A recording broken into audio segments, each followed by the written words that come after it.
Саламатсыңар балдар. Азыр адеп сабагы. Маанайыңар жакшыбы балдар? Анда эмесе адеп китебибизди алып сабакка даяр болобуз. Сабактын алдында алтын эреже кабыл алалы. Сабакка үзгүлтүксүз катышабыз. Берилген тапшырманы аткарабыз жана өз учурунда жиберебиз. Үздүк гигиенаны сактайбыз. Убакытты туура пайдаланабыз. Келгиле сөз оюнун ойнойлу. Машина, жол, автобус, такси, булочка. Кайсы сөз ашыкча балдар? Ооба, булочка. Бул тамак ашка кирет.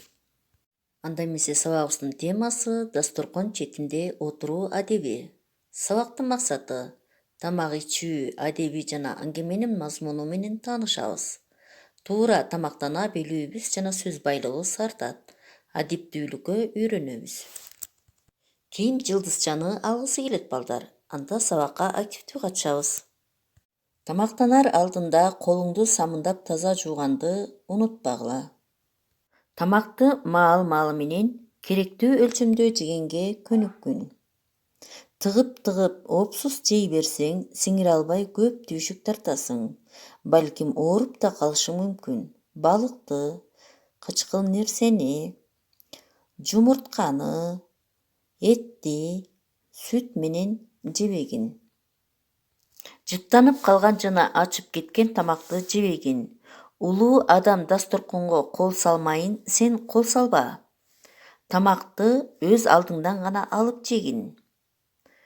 Нанды дайыма кош колдоп сындыргын. Тамакты шашып-пушуп жебегин.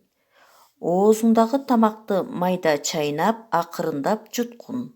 Оозуңду чектен тыш эле чоң ачып, шалпылдатып тамак жегенден сактангын.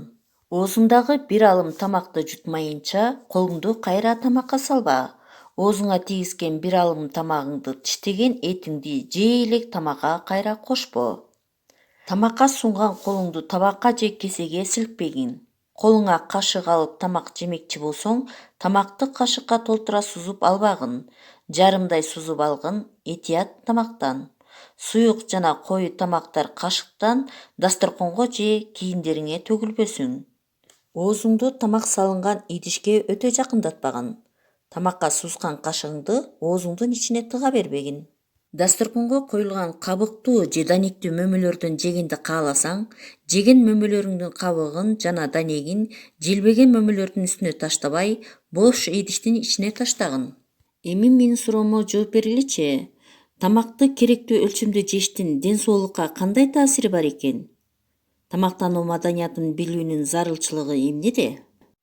Анда эмесе келгиле балдар, жылуу сөз деген аңгемени чогуу окуйлу. Түшкү тамакка шашыла басып, Аскат ашканага кирди. Кезек күткөн эл жык жыйма экен. Кезектин акырына барып турду. Курсагы ачкандыктан чыдамы түтпөй баратты. Улам астындагылар бириндеп суюлуп, акыры кезек Аскатка жетти. Ал подноска койгон тамагын көтөрүп алып, шашып орун издеди. Анткени ал бир жакка атесинен жөнөшү керек эле. Бир столдо жалгыз киши тамактанып отуруптур. Ошол столдун четине подносун коюп, тамагын, компотун, 2 кесип нан салынган тарелкасын койду. Эч нерседен бейкапар Аскат отургучту жылдырып, жайлуу отурду да шашылып тамагын иче баштады.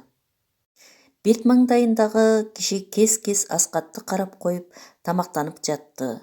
Бир кезде жанагы киши тамактанып бүтүп, бошогон тарелкалардын акырын салыштырып болуп, Аскатка жылуу жүзүн үйүрдү да, тамагың таттуу болсун, чың жигит, жакшы калыңыз, деди да жай басып чыгып кетти. Аскат ичип жаткан оокатын оозунан алдыргандай болду.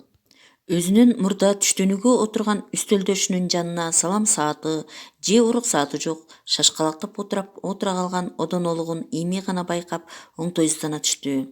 Сылык сыпаа сөз айтып чыгып кетип бара жаткан тиги кишинин артынан көз нурун жиберип, өзүн осол сезип уялып отуруп калды. Көрсө, таанышкабы, бейтааныш адамгабы, адамдан бир ооз эле жылуу сөз керек турбайбы? Балдар, силерге аңгеме абдан жакты болуш керек. Анда эмесе, ушул аңгеме боюнча чыгарманын картасын түзгүлө. Даам татып элиме, бата кылыш салт экен, бата менен байыган кыргыз улуу калк экен. Тамак ичип бүткөндө элди күтүп отурам, чоңдор бата кылганда мен да аларга кошулам. Тапшырма берилген суроолорго жооп беребиз. чыгарманын картасын түзүп жиберебиз. Ким мыкты жооп берсе, анда жылдызчаны алат. Саламатта болгула балдар.